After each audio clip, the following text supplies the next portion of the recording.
This hearing will come to order.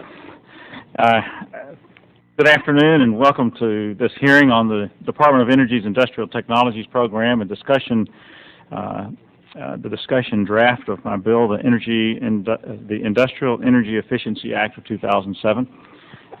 I want to thank our distinguished panel, all of you, for joining us today. We look forward to hearing your perspectives about your experiences with the Industrial Technology Program as we seek to highlight and enhance its important work. The program carries out this mission through a coordinated program of research and development and dissemination of technologies and operating practices. The Industrial Technology Program leads the federal government's ongoing effort to improve energy efficiency and environmental performance of the nation's industrial sector in partnership with industry and universities. These efforts not only improve the bottom line of a wide variety of industries, but enhance the quality of life for American workers, families, and communities that they serve. Unfortunately, we've seen the budget for this program drop fairly rapidly in the last few years. The administration's FY08 budget request for the program is a fraction of the FY 2001 appropriation. Today, our witnesses will identify opportunities to improve this important program. My region of the country has a significant stake in this issue, to say the least. Many energy-intensive industries, especially chemical manufacturing and petroleum refining, are located east of Highway 35 in Texas. That's a big area. But these industries face several challenges to their continued economic strength, and many other businesses in my area depend upon the health of these core industries. There is significant pressure to reduce the emissions and energy use associated with their processes while keeping costs low enough to maintain the region's attractiveness to industry. And that's a tall order when costs for natural gas, one of the primary industrial feedstocks, are among the highest in the country. Texas has the highest percentage of large energy intensive industries, 8% of the U.S. total. Texas consumes 20% of the energy used by U.S. industry, and over half of the energy used in Texas is consumed by the industrial sector. It's said that the cheapest energy is the energy you don't have to use at all. With energy costs as high as they are, increasing efficiency through technology advancement is key to keeping these core industries located in the United States. Clearly, increasing energy efficiency is in everyone's interest, and the Industrial Technology Program is an important avenue for achieving this important economic, national security, and environmental goal. So I look forward to the testimony and the recommendations of our witnesses, and now I would like to recognize our distinguished ranking member, Mr. Inglis of South Carolina, for his opening statement. Thank you, Mr. Chairman. Thank you for holding this hearing to discuss the importance of improving industrial energy efficiency. Industry, as I understand it, consumes about 1/3 of all the energy used in the United States. We pump more energy into our factories than we do into our vehicles. Increasing U.S. industrial efficiency will have many payoffs: to reduce emissions, drive down energy costs, enabling domestic companies to compete internationally, and transfer energy cost savings to the consumer. The Department of Energy's Industrial Technologies Program has a successful track record of helping U.S. manufacturers translate research and development into efficient, cost-saving technologies. I look forward to hearing from the witnesses today and discussing ways that the Industrial Technologies Program can further enable our nation's industries in their achievement of energy efficiency while remaining economically competitive. Thank you again, Mr. Chairman. I yield back. Thank you, Mr. Inglis. And I ask unanimous consent that all additional opening statements submitted by subcommittee members be included in the record without objection, so ordered. And it's my pleasure to introduce the excellent panel of witnesses that we have with us this afternoon. Mr. Fred Moore is the Global Director of Manufacturing and Technology for Dow Chemical's energy business.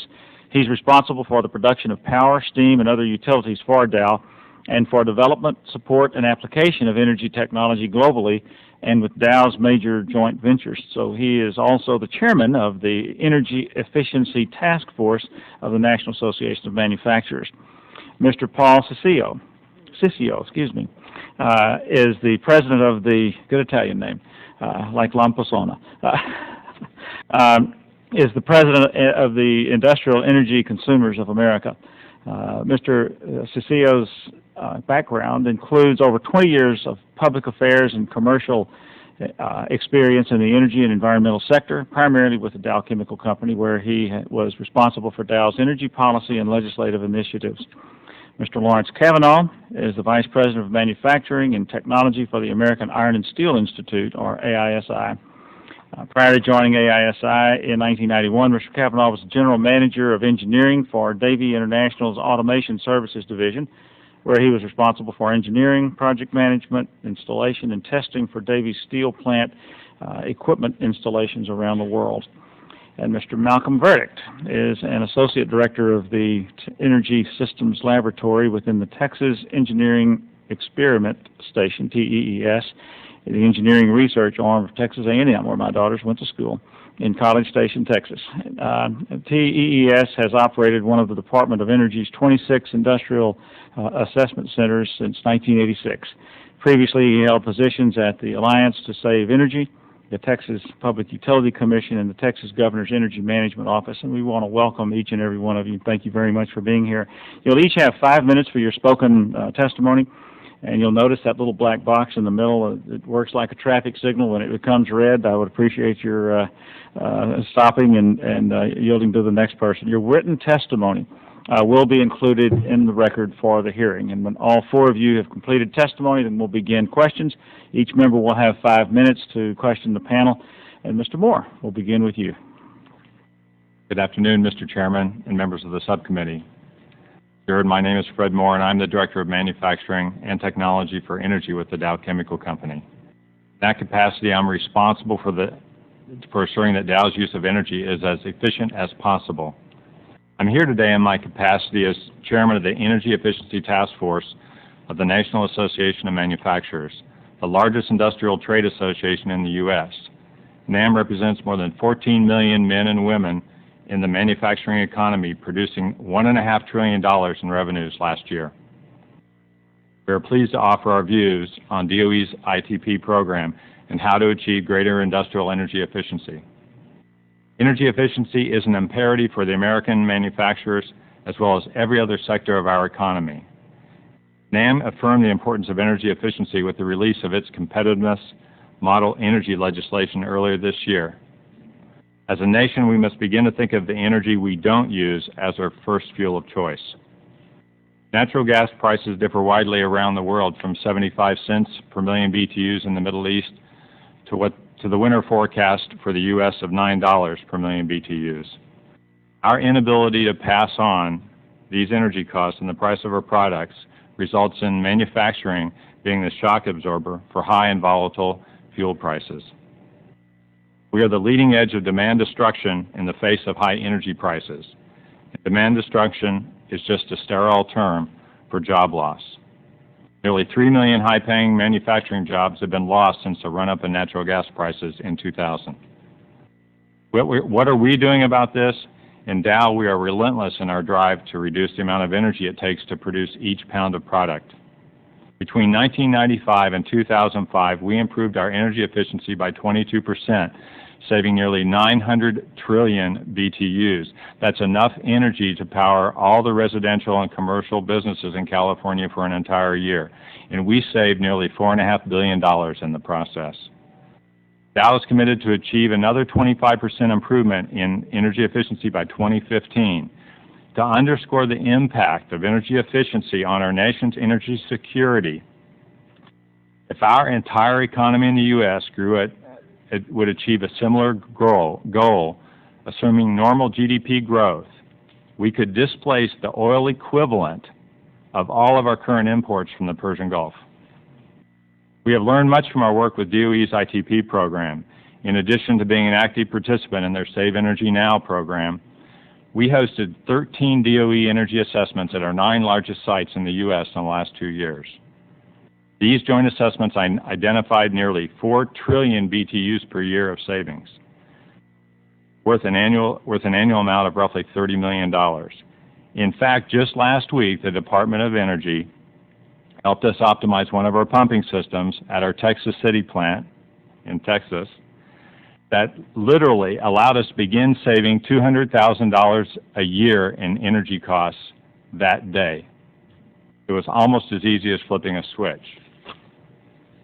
If ITP can identify additional opportunities for us, imagine what it can do for the thousands of small and medium-sized companies that have neither the internal expertise nor the resources of Dow. That is why NAM and the DOE recently signed an MOU to work together to promote energy efficiency among its 12,000 member companies. It is our joint responsibility to help them. In order to succeed, we need a strong ITP program because it brings together the collective expertise of business, of government, and others such as NAM to multiply its impact. If you have asked how to strengthen the program, please consider the following suggestions. It should expand to focus on cogeneration, combined heat and power, and waste heat recovery. It should increase its dialogue and involvement with the manufacturing company representatives to ensure that the activities meet the needs of the manufacturing sector. Funding should be restored to late 1990 levels to allow restaffing of the program. Programs that reach out to small and medium manufacturers should be coordinated with other governmental activities to minimize redundancy and maximize synergy. And last, there should be close coordination with EPA's Energy Star program to make best use of their tools. Energy efficiency has for too long been the Rodney Dangerfield of energy policy. It gets no respect. Through our collective efforts, we can assure that energy efficiency gets the respect it deserves. Thank you, and I look forward to answering any questions. Thank you, Mr. Moore. Mr. Cicio. Good afternoon, Chairman Lamson, Ranking Member Inglis. Thank you for the opportunity to be here. The Industrial Energy Consumers of America is a national nonprofit, nonpartisan trade association whose membership are exclusively energy-intensive industry companies. The manufacturing sector competes globally. For energy-intensive industries, reducing energy consumption is essential. We either continually reduce our energy consumption per unit of product, or we cease to be competitive. And while energy efficiency is highly valued by the industrial sector, other energy issues weigh heavy on us and can overshadow the benefits of energy efficiency. Since 2000, the manufacturing sector has lost 3.1 million jobs, specifically 18% of all manufacturing jobs. To our knowledge, this is the first time in U.S. history where we have lost manufacturing jobs despite robust economic growth for the last 4 years. High relative energy costs, particularly natural gas costs, and now rising electricity costs have been a significant factor for these energy-intensive industries. And we are fearful that if Congress does not increase availability and affordability of domestic energy, more manufacturing plants will move offshore. Manufacturers are also wary of the direct and indirect costs of congressional efforts to cap greenhouse gas emissions. Greenhouse gas emission concerns have already incentivized power generators to increase their consumption of natural gas by 19% since 2000, which has driven up the cost of natural gas and electricity for all consumers. And we are concerned that without resolving these issues, more manufacturing jobs will be lost. While the industrial sector represents 32% of U.S. energy consumption, we have demonstrated absolutely remarkable performance in energy efficiency. Since 1990, the industrial sector total energy consumption increased by only 1%, and we increased the total industrial value of shipments by almost 32%. The ITP program has been an important part of that success story. Improvement in energy efficiency has also played an important role in reducing greenhouse gas emissions. The industrial sector, the direct and indirect greenhouse gas carbon emissions in 2006 are below the 1990 levels. Residential carbon emissions are up 31%, commercial up 34%, transportation up 25%, electricity production up 32%. So the performance of the industrial sector has been remarkable. There is no sector in the economy that is more supportive of energy efficiency than our sector. The Industrial Technology Program gets high marks from the IECA member companies. Given the relatively modest federal money dedicated to the program, the benefits to the industrial sector and to the United States economy are significant. In our view, we simply need to do more of the same, including restoring higher levels of funding. We do support higher levels for cost-sharing research, demonstration, and deployment of technology, and continue to expand programs like Save Energy Now. The industrial sector needs R&D in areas that provide long-term, cost-effective solutions, particularly for the high-risk, high-value, long-term process technology. Examples of R&D interests of our members deal with control systems, optimization of energies in steam generation, process heaters, heat recovery technology, and alternative energy fuels and feedstock. Lastly, IECA member companies wish to be sure this subcommittee knows how much they value the Save Energy Now program. Save Energy Now is a superb program because it helps companies accelerate finding high-quality energy reduction projects through plan assessments and uses existing technology, existing products, and existing knowledge to reduce energy consumption. The 200 assessments completed in 2006 found over $500 million in potential energy savings, and the DOE spent only $3 million on the specific program, a tremendous investment for federal dollars. Thank you. Thank you, Mr. Cicio.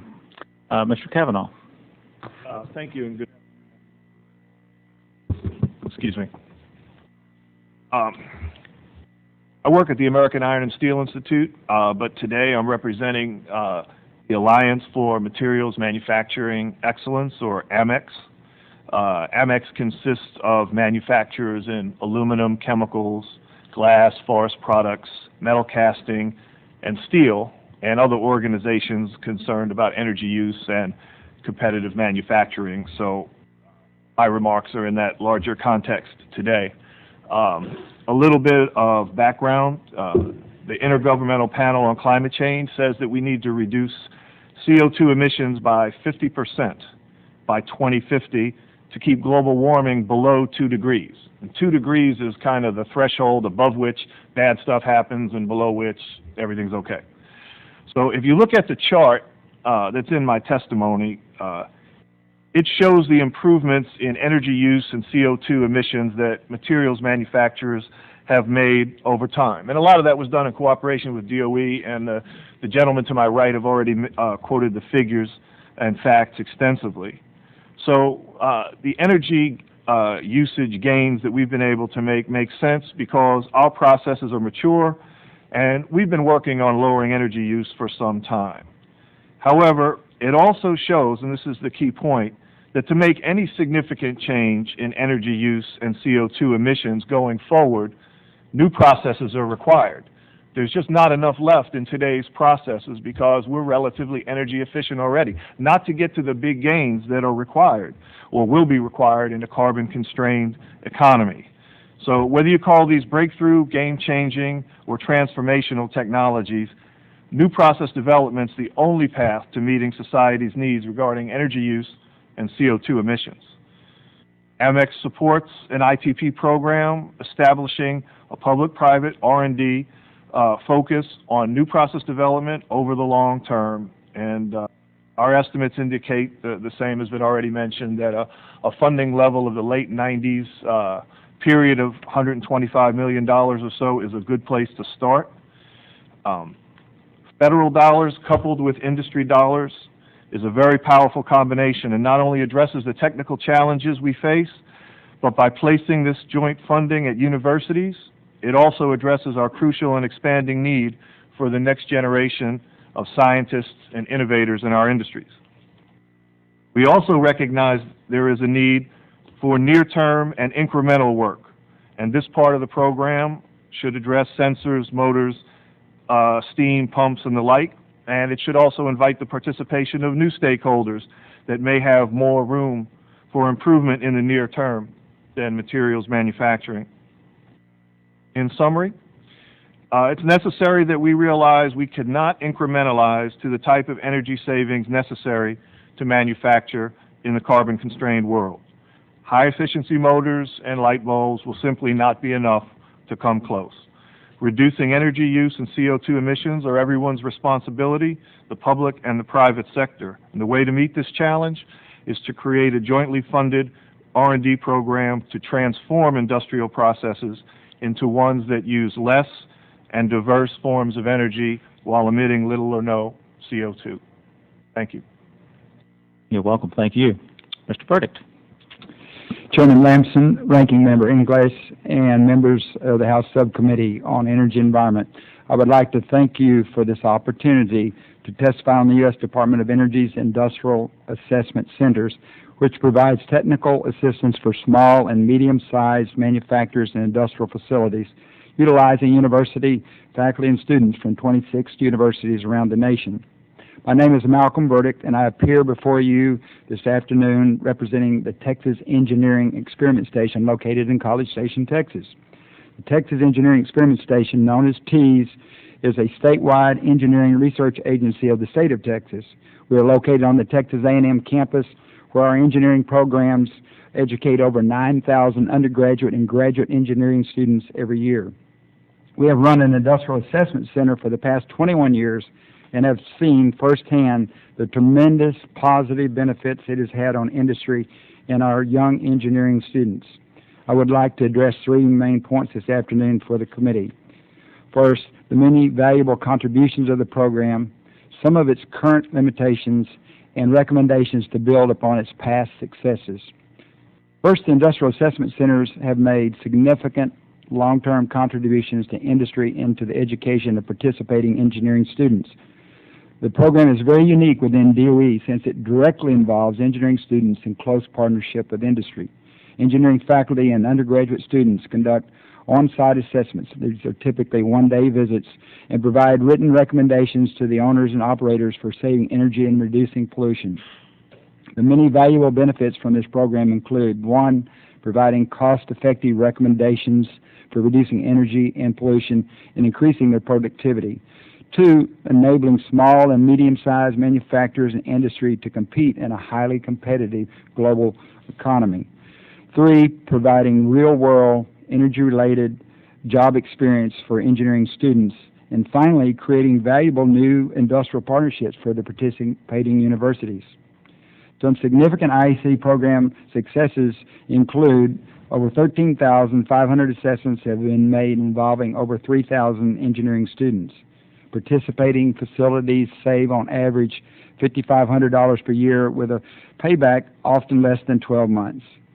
U.S. companies have saved more than $700 million in energy and productivity gains according to the Department of Energy. In fact, enough energy has been saved to power the city of Boston, Massachusetts.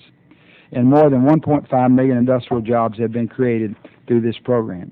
Mr. Chairman, giving you a good example, the Texas Tile Manufacturing Company in Houston, Texas is but one great example of the many valuable benefits this DOE program provides its clients.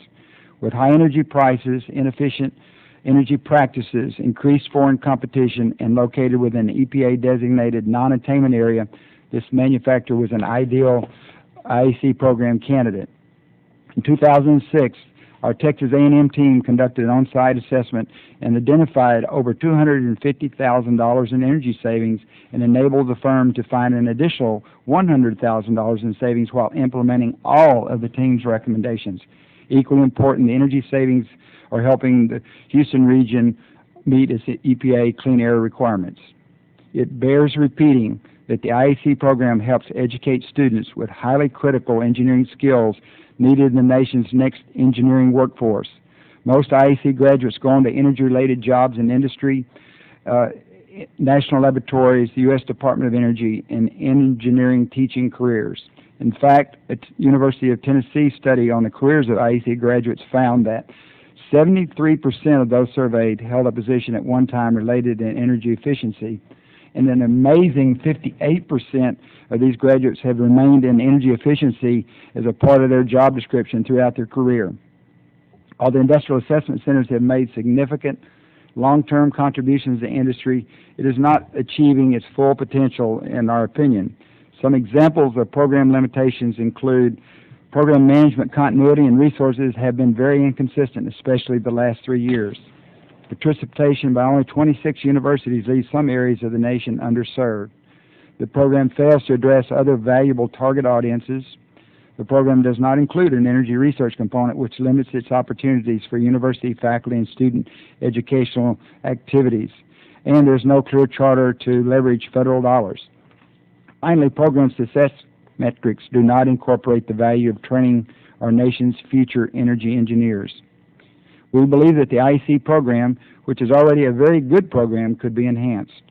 Some suggestions for improvement include recreating IAC-like program advisory group within the Office of Industrial Programs, expanding the target audience to include medium-sized commercial buildings and federal facilities to be run by other programs within DOE, expanding the geographic coverage by authorizing centers in all 50 states and territories where practical, increasing the educational effectiveness through applied research activities, such as regularly involving IAC students as summer interns at national laboratories and in other DOE-funded industrial and commercial building research activities, and finally authorizing adequate resources to implement an expanded IAC program. Mr. Chairman, I was asked to comment on the subcommittee draft legislation entitled the Industrial Energy Efficiency Act of 2007. This draft already addresses many of the items mentioned in my oral and written testimony. We applaud your efforts to expand upon this very valuable program and to broaden its impact. In conclusion, the IACs have been highly successful at helping reduce industrial and energy efficiencies, pollution, and providing cost savings while providing critical education to the nation's engineering students. Congress showed much forethought and wisdom in creating this program, and the concept is still very relevant today as our nation faces even greater energy and environmental challenges. In fact, the IAC program is a perfect trifecta: energy, environment, and education, in my opinion. After 32 years of success, now is the time for improving this great program to help meet tomorrow's energy needs and train the next generation of energy engineers. Mr. Chairman and distinguished members, again, I thank you for the opportunity to appear here this afternoon and point out the importance of the IAC program to our nation's energy future and to share our ideas to increase its effectiveness. This concludes my remarks, and I'm happy to respond to any questions the members may have. Thank you. Thank you very much, Mr. Verdick, all of you. Good presentations. We appreciate you all. I'm going to yield the first 5 minutes to myself as chairman, and we'll begin our questioning process. I'm going to ask a number of questions, and if you will, at the beginning of all of you, and I'd like for all of you to comment very shortly so I can get through as much of this as I possibly can. But over the past several years, the funding for the ITP program has been on a significant decline, $175 million in 2000 to $55 million in 2007. What has the trend done to the efficacy of the program, and what is the appropriate level of funding that we need to be putting into this bill? And if we just go down the line, if you don't mind. Let me start. I find it amazing that we're not even funding at the level that we were in the late 1990s at the $175 million funding level. When you think about what our energy bill is, I think Paul may have mentioned it earlier, but let me just put it in perspective for Dow. If at an average price of $8 for natural gas, my fuel bill just to produce steam and power is $5 billion a year.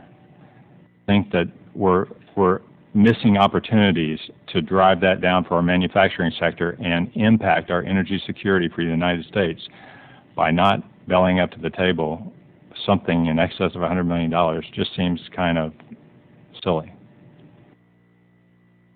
What's the right amount? I would say a good start is the 150 plus million that we had in the program in the late 1990s. Thank you. Mr. Cicio? Thank you, Mr. Chairman.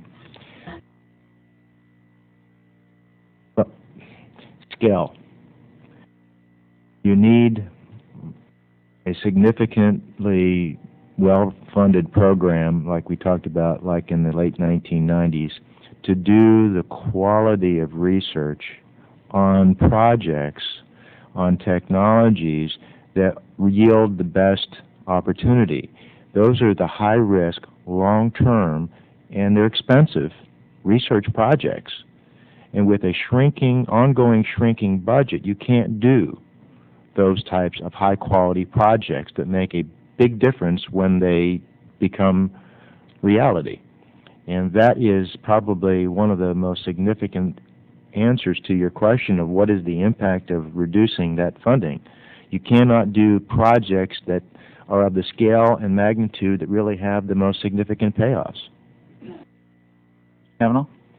He said. I mean, it's exactly. He didn't give me an amount though, and I would go back to. To do projects of significance, and I'm here advocating that we try to transform our industries, make steel a different way, make aluminum a different way. It takes, in the 80s and 90s when this program was at the 125, 175 level, we were investigating. We had enough momentum when you put in what industry was matching to really do something. And a lot of the processes we're using today came out of this. And since the program's been down now for 6 or 7 years, we've been treading water, trying to do in these investments, and what we got is a gap. That it normally takes 8 to 10 years to get something from the lab into the plant of significance, and we've got a 6-year window that we're going to pay a price at some point in the future because we have not, the pipeline is dry basically. So that's the consequence. So what's the right amount to put in the bill? The amount to put in the bill is, I have my testimony 125, but I like the 175 number. You want to give me a number? Yes, sir, 175. Mr. Verdict, your turn. So I'm not sure that I'm authorized to give you a number, but I certainly like hearing some of the numbers that are being mentioned by some of my colleagues. I would like to give you some of the real-world impacts that this tremendous reduction has recently. We've had some very highly dedicated faculty for a number of years in all of these centers and some of the program leaders, and when you see just pulling the rug out beneath of what we consider a very successful program, and also reducing the funding, that you see a great deal of disillusionment on the faculty as well as the students. And even more importantly is that by not putting people in the field, and I know that the recent impact is we were used to have 500 audits per year at $7 million level, and that's down to 300 audits per year. What you really got is a lot of missed opportunities. And that's energy that's wasted if you're not there with another set of eyes helping these small and medium-sized firms. What are some of the limitations in the current efficiency of the research and development of the ITP? Any comment on that? Limitations other than money? You mean how things are carried out, or? Mm-hmm. Yeah. Program is structured and managed, mechanism for delivering funds to universities and matching them with industries. That's been in place for 20 years, and we've been in the program for 20 years, and it works. So our opinion is the structure and delivery mechanism is right. It's just the focus has to go back to new process development, and dollars have to be there to support it. Are there any specific areas of research that could be enhanced or explored? Maybe that would better serve the industrial sector? And jump in, the 6 industries that are part of Amex, steel, aluminum, glass, forest products, metal casting, and chemicals, have identified their priority research areas going forward to do this type of transformational work, and I'd be happy to send that to you, Mr. Chairman. Please, okay. How do you address the concern of corporate welfare when discussing the industrial technologies program and other private-public partnerships? It's a very good question, but it's an easy one to answer. Again, speaking from our realm of experience within the Amex member industries, for there to be corporate welfare, corporations have to get the welfare, okay? That doesn't happen in this program. The industries don't receive the money. They put money in. DOE puts money in, industry put money in, and the recipients are places like Texas A&M, okay? So the whole idea of corporate welfare, as far as this program goes, is a myth. But they do get the benefit. And there will be... but they're co-investing. They're earning the benefit, aren't they? See that? Yes, sir. Mr. Cicio? Mr. Chairman,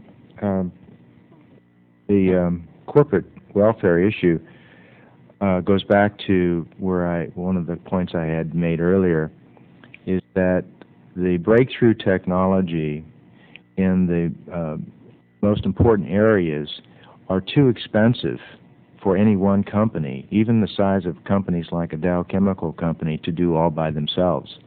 Again, the breakthrough technologies will be, once you get that, that will be the technology of choice for a period of 20, 25, sometimes 30 years. You're talking about major breakthrough technology. One company does not have the money and the time and the risk tolerance to be able to do that all by itself. Good, thank you. What kind of return on investment can your industries expect from projects conducted with the ITP program?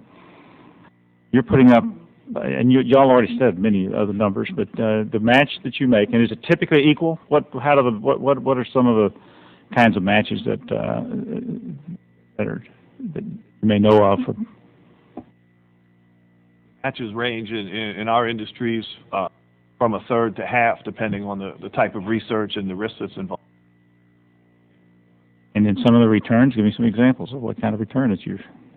Well, the return goes to how good the projects you pick. So let me explain it this way. Mechanism that industry uses to decide what projects to propose and fund is very carefully done, because you're investing company capital that could go into product development, the other part of the business. So it's when you select a research project, there has to be some probability of success. Within the steel industry, we have, over time developed some 60 different projects, and level of successful commercialization of technology is about 1 in 4. Okay, that's pretty good for research, and especially you're still learning a lot from the 3 that don't actually result in a commercial process or technology. So the return for industry, as you pointed out before, is you get the benefit of the technology. It's getting the technology to the plant floor, lowering your cost of operations, improving the quality of your product, lowering the energy bill, and ultimately lowering the cost to the consumer, which we're all after. These are the kinds of things that I think our whole committee exists for. The more money we invest in the kinds of programs that give us the kinds of returns that we're talking about here, the better off we as a nation are. We've always done that. We seem to have slipped some of late, but hopefully this and other ways will help us find a way to get back. Both of you comment, and then I'm going to turn it over to the ranking member. I'm just going to make a brief comment, not so much because I'm not really here to testify about the co-investment aspects, but just a concept around DOE and ITP program and what they can do around technology. Today the technology exists to split water via electrolysis or some other means, produce hydrogen, use a gasification plant to take coal to syngas, and with enough hydrogen cogeneration, you can actually produce chemicals with no CO2 emissions. Zero, none, okay? What we're missing today is a high enough efficiency in electrolyzing that water to make hydrogen or some other mechanism to do that in order to make that economically competitive on a global basis. Once we do that, it means that things like that you can use non-carbon source fuels like solar or photovoltaics or nuclear or the like, and match them up with a coal to olefins technology and basically have a process that produces all the chemicals we rely on every day of our lives with no CO2 emissions. These are the kinds of things where the DOE has come to play and can come to play in helping fund some of these integrated efforts around fuel diversity, energy diversity, alternate fuels, and feedstock. Nicely stated. Thank you. Your question was about what kind of return think, rate of return that these companies are looking at when they do cost sharing. And I'm not an expert in this area, but based on what the companies have told me, is that that's not nomenclature that they use in their judgment in doing these R&D programs. These are, even at cost sharing of 50%, these are risky. This is money that is an outlay that they currently have some other alternative to do something with. Build a production facility, expand a product line, pay employees more, employee benefits. So this is money that is there's a choice here that they make, and rate of return is not really part of the decision making in whether they invest in a DOE project like this or not. It's about, are you going to make a commitment to your future by potentially having a winning research project that is going to have substantial benefits 10 years from now? So R&D, that type of return discussion normally doesn't happen. Thank you very much. Mr. Inglis. Thank you, Mr. Chairman. Mr. Cicio, I was struck by your reference to the price of natural gas, and that is a significant concern. I think you're right, that the more we use it for electrical generation, the more we drive the price up, and the more the plastics industry, especially in places like South Carolina's 4th District, become in peril. Mr. Moore, I was very interested in your comments about the incredible savings that Dow has found. I think you've also found incredible savings in the greenhouse gas emissions, right? I mean, you all have done. Didn't I hear that the other night from your CEO about some incredible number? Well, actually, if you go back to 1990, largely as a result of our energy efficiency improvements, our actual greenhouse gases from 1990 through today are actually down more than 20%. Yeah. All of those energy efficiency. Yeah. At the same time that we've grown our company substantially. Yeah, it's very, very impressive. So that's very encouraging. Tell me about you reached significant savings. I think you said $4.5 billion in savings as a result of the energy efficiency that you've achieved, right? Right. So I guess some people would say, and perhaps this is what the administration is saying, that Dow did it for very good reasons, and that is, well, they're citizens. You're citizens of the world, and you're in this country, and you're also interested in making money, which is a wonderful thing. I'm all for making money. I think profit's a great thing, and so $4.5 billion delivered to the bottom line is a pretty substantial incentive to a company to do this. And so some would say, why have the Department of Energy help with that if Dow is going to get the benefit, right? I think the important thing here is not so much the benefit that Dow is going to get from the ITP program. It's the benefit that literally the thousands of others will get from it. One might wonder that, I mentioned the Texas City example where Dow actually found benefit from ITP's industrial assessment program. But just as important, if not more importantly, that learning via the ITP program can now be leveraged across 10 or 20,000 small and medium-sized manufacturers. Right. And as I understand it, the program has two parts, right? I just learned this from Elizabeth. But it's got two parts: the research, R&D, and then it's got the assessment part of it. The R&D, as currently used and in place, seems to be a decent way of going. That the Department of Energy spends money, helps create the R&D, and develop new technology.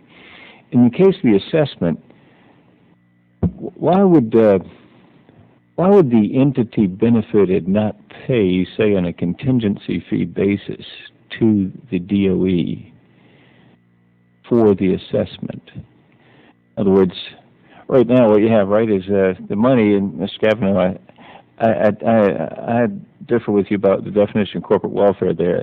What you just described is a subsidized rate. It's sort of like you and I decide to go out to dinner tonight, we're going to split the bill, and it's either that we go to Charlie Palmer's or we go to Burrito Brothers. And if Elizabeth is going to pay, we're going to Charlie Palmer's, even if I'm putting some of the money in myself, right? Because I'm going to get something out of it. So it's a subsidized rate. So what I'm wondering about is whether if Industry X out there is going to benefit from this assessment, why not have money flow back to DOE based on how much they saved to cause DOE to become a profit center? I'm into profit. To have the DOE become a profit center for the government. We could actually maybe start paying for things at DOE by what we collect from our customers that are served by the universities that are achieving these savings. Is there a problem with that? Sir, if I may attempt to answer that question, it's a wonderful concept, and I think it provides maybe the right motivation and practicality to be able to actually add a monitoring verification component to the small industrial assessment program and actually verify the savings like companies have to do that are in a shared saving performance saving arrangement. You would probably drive the program cost out of existence. It barely survives on being able to do these simple walkthroughs and these quick returns. So I think you would end up spending, at least in the IAC program, as much money trying to verify the savings as the company would get back. Well, and I can see a problem. It would provide some employment for lawyers as well as scientists, however, which would be helpful as a lawyer. I mean, it would. I can see that as a challenge. In other words, you have to set up some definition. You have to have a contract that sets up definitions about how much energy is being used now and when you're going to measure it, and therefore how you're going to pay. But I just wonder whether that would solve the administration's concerns, which I assume are these things about corporate welfare, that you actually get a profit model going and truly have a very enlightened kind of partnership between government and industry, right? Where government can actually benefit. Well,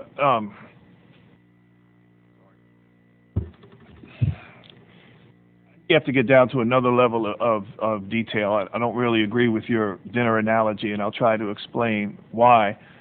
Within the ITP program, we pick projects that serve the government's goals as well as the industry's goals. We don't pick projects that only benefit industry. There's got to be some public good or benefit associated with success. Well, there's always going to be public good in reducing energy consumption because we're all concerned about energy security. So 100% of the projects would be for government good. Well, that defeats the corporate welfare argument, doesn't it? Because no, it justifies. No, shouldn't because the you could DOE go invest in projects for the public good? Well, it doesn't necessarily cause, though. There's still winners and losers. If you have an unlimited budget, then you have everyone in industry getting that benefit. But if you have only some, then you have some benefiting and others not, unless you have an infinite budget. I agree with you there, and that's another important distinction. I can't speak for the Industrial Assessment Center side, but on the R&D side, the projects are not undertaken between the Department of Energy and one company. They're taken with a sector, so the entire sector benefits, and that enhances the public good because it's replicating the technology throughout a part of the industry, and at the same time, all of that sector is investing their own dollars as well. Okay, so it's like you and I are going out to dinner, and we're both eating. It would be unfair if only I ate. Okay, so that's kind of the way the program is set up. And in fact, in some of the programs, there is a repayment provision. When you develop a technology that is commercially successful, companies that invested and took the risk get a royalty-free use of it, just like the government, because it invested and took a risk. But if there's another company out there that was not an investor, okay, and the technology is commercially available, they have to pay a royalty to use it, and that royalty then flows back into the Treasury to help repay the investment. Now, that works and it's been done, but you know, the time scale that we're talking about for that kind of dramatic process development takes 8 to 10 years, so it can get messy, which is why some projects have gone away from the repayment provision. But in the steel industry, we use it and we're in favor of it. Time is well up, and We have a vote on first one. There's a total of 3. 5-minute votes will follow the back. If y'all can.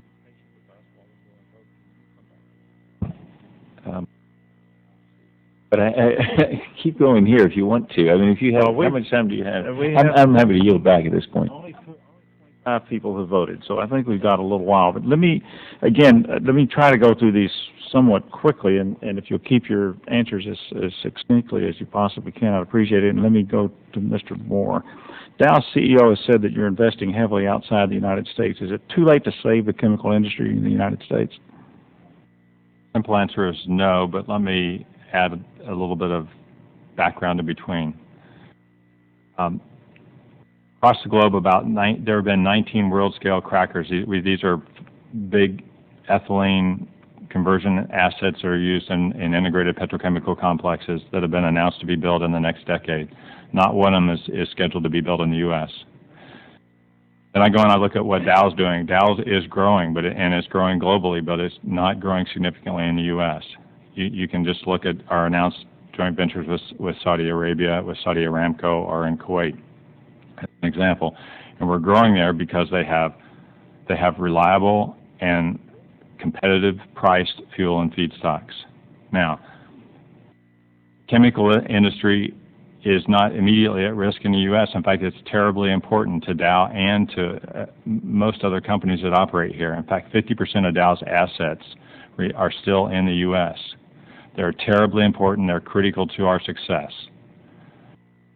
It's terribly important for us to operate them both effectively and efficiently. And as I noted earlier, the importance of having a reliable and a secure and a competitive priced fuel and feedstock is ultimately tied to our long-term success here in the U.S. Mr. Cicio, there are numerous energy-intensive industries, and the ITP does not have the resources to focus on all of them. So in your opinion, where can ITP have the largest impact, the most bang for the buck? When I polled my companies, which is a broad cross-section of these energy-intensive industries, it was pretty unanimous that there are plenty of areas that almost all would benefit from.